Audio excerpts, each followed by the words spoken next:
भावानं आज किल्ल्याचा पहिला दिवस आलेला आहे. ही बघा आमची मंडळी अशा तऱ्हेने माती आणत आहेत.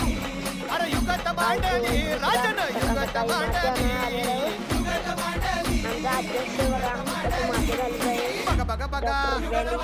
राजांनी आता शिवरायांनी महाराजांनी अशी ही अध्यक्ष बघा पंताची जुबान सिद्धीच्या खेम्यात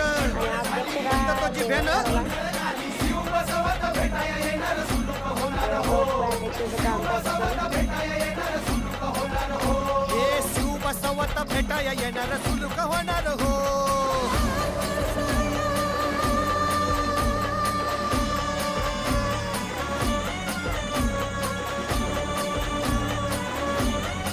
हरी हरी हो हृदयावा ऐक सुलूक होणार आता राजांच्या मनीचं कुणाला ठाव.